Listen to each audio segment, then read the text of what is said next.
بسم الله الحمد لله الواحد الأحد الفراد الصمد الذي لم يلد ولم يولد ولم يكن له كفوا أحد.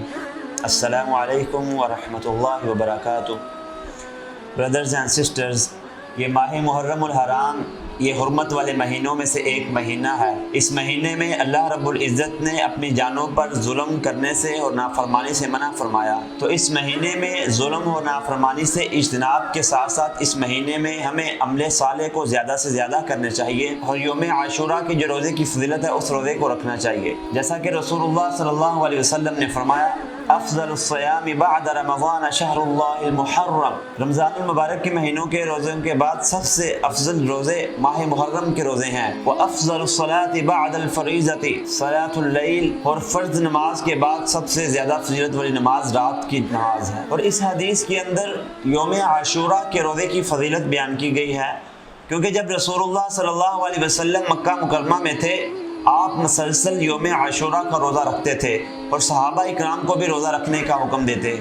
صحیح مسلم کی روایت کے مطابق سیدہ عائشہ رضی اللہ عنہ بیان کرتی ہیں کہ زمانہ جاہلیت میں اسلام سے قبل قریش یوم عاشوراء کا روزہ رکھتے تھے اور رسول اللہ صلی اللہ علیہ وسلم بھی اس دن روزہ رکھتے تھے.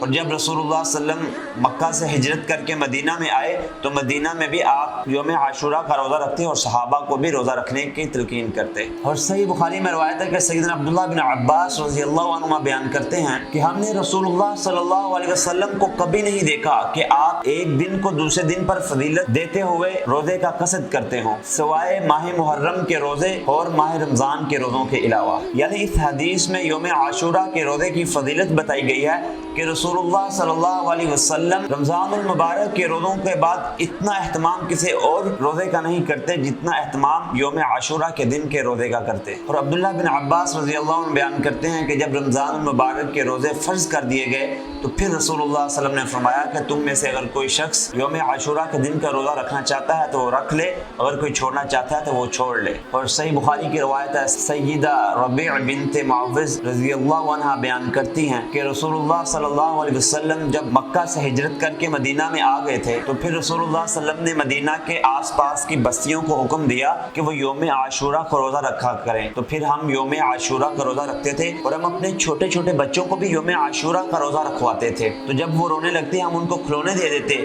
تاکہ وہ افطاری تک اپنے آپ کو ان کھلونوں میں مصروف کر سکیں اور افطاری میں ہمارے ساتھ روزہ افطار کریں. اللہ اکبر. صحابہ اکرام اور صحابیات اپنے بچوں کی کس طرح تربیت کرتے تھے کہ چھوٹے چھوٹے بچوں کو روزہ رکھواتے تھے یوم عاشوراء کا. So why importance this day of Ashura? یوم عاشوراء کے دن کی اتنی اہمیت کیوں ہے؟ عبداللہ بن عباس رضی اللہ عنہ بیان کرتے ہیں کہ رسول اللہ صلی اللہ علیہ وسلم جب مکہ سے ہجرت کر کے مدینہ کی طرف آئے تو آپ نے دیکھا کہ یہودی 10 محرم الحرام یوم عاشوراء کا روزہ رکھتے ہیں. تو آپ نے ان سے پوچھا کہ آپ 10 محرم الحرام کا روزہ کیوں رکھتے ہیں؟ تو یہودی کہنے لگے یہ دن بہت اہمیت کا حامل ہے. اس دن اللہ تعالیٰ نے موسیٰ علیہ السلام کو اور قوم کو فرعون سے نجات عطا فرمائی، فرعون کو اور اس کی قوم کو غرق کیا. تو اس خوشی میں موسیٰ علیہ السلام نے روزہ رکھا اور ہم بھی اس خوشی میں روزہ رکھتے ہیں. تو رسول اللہ صلی اللہ علیہ وسلم نے فرمایا فَنَحْنُ أَحَقُّ أَوْلَى بِمُوسَى مِنْكُمْ، تب تو ہم زیادہ حق رکھتے ہیں تمہاری بنسبت ہم موسیٰ علیہ السلام کے زیادہ قریب ہیں. صحابہ اکرام بیان کرتے ہیں رسول اللہ صلی اللہ علیہ وسلم نے پھر ہمیں حکم دیا کہ یوم عاشوراء 10 محرم الحرام کا روزہ رکھا کرو. برادرز اینڈ سسٹرز، اس دن کے حوالے سے جتنی بھی باتیں مشہور ہیں ان میں سے یہ بات ہی صحیح سند سے پتہ چلتی ہے، یوم عاشوراء کے دن اللہ رب العزت نے موسیٰ علیہ السلام کو فرعون سے اور اس کی قوم سے نجات عطا فرمائی تھی، اسی لیے 10 محرم الحرام کا روزہ رکھنے کا حکم دیا رسول اللہ صلی اللہ علیہ وسلم نے. اور صحیح بخاری میں ایک روایت ہے، ابو موسیٰ رضی اللہ عنہ بیان کرتے ہیں یہود 10 محرم الحرام کے دن بہت خوشی مناتے ہیں. 10 محرم الحرام کو عید کا دن کہتے ہیں اور اس دن وہ اپنی بیویوں کو زیورات پہناتے ہیں اور وہ خوشیاں مناتے ہیں. تو رسول اللہ صلی اللہ علیہ وسلم نے ہمیں حکم دیا فَصُومُوهُ أَنْتُمْ، تم 10 محرم الحرام کا روزہ رکھو یوم عاشوراء کا. تو ابو قتادہ رضی اللہ عنہ بیان کرتے ہیں کہ رسول اللہ صلی اللہ علیہ وسلم نے یوم عاشوراء کے روزے کی فضیلت بیان کرتے ہوئے فرمایا یکفر السنۃ الماضیہ، یہ یوم عاشوراء کے دن روزے رکھنے سے اللہ رب العزت ایک پچھلے سال کے گناہوں کو معاف فرما دیتے ہیں. اللہ اکبر. بردرز اینڈ سسٹرز، اس حدیث کے تحت مسلمانوں کو یوم عاشوراء کے روزے کے رکھنے کا اہتمام کرنا چاہیے. اتنی بڑی جب فضیلت مل رہی ہو تو ہمیں اس فضیلت سے فائدہ اٹھانا چاہیے، لیکن اس موقع کو ضائع نہیں کرنا چاہیے. لیکن افسوس کی بات یہ ہے کہ آج اس دور میں ہمارے معیار بدل چکے ہیں۔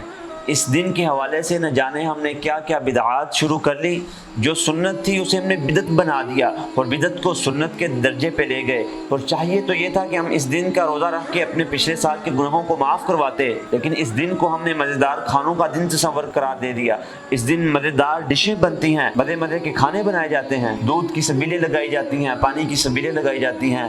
نہ جانے یہ حسن کی شہادت کا غم ہے یا حسن کی شہادت کا جشن جو ہم مناتے ہیں لذیذ لذیذ کھانوں کے ساتھ۔ اللہ اکبر۔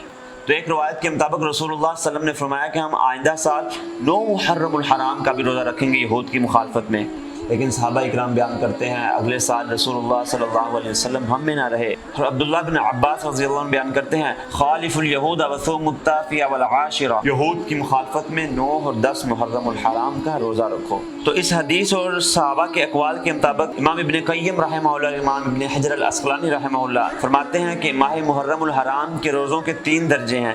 سب سے کم درجہ تو یہ ہے کہ یوم عاشورہ 10 محرم الحرام کا روزہ رکھا جائے، اس سے آگے والا درجہ یہ ہے کہ 9 اور 10 کا روزہ رکھا جائے، اور سب سے زیادہ فضیلت والا اور افضل یہ ہے کہ 9 10 کے ساتھ 11 کا بھی روزہ رکھا جائے، کیونکہ اس مہینے میں جتنے بھی زیادہ روزے رکھے جائیں اتنا زیادہ اجر و ثواب ہوگا۔ واللہ اعلم۔ اللہ رب العزت سے دعا کہ اللہ تعالی ہمیں محرم الحرام کا احترام کرنا اور باقی مہینوں میں اپنے نافرمانیوں سے بچائے۔ السلام علیکم ورحمۃ اللہ وبرکاتہ۔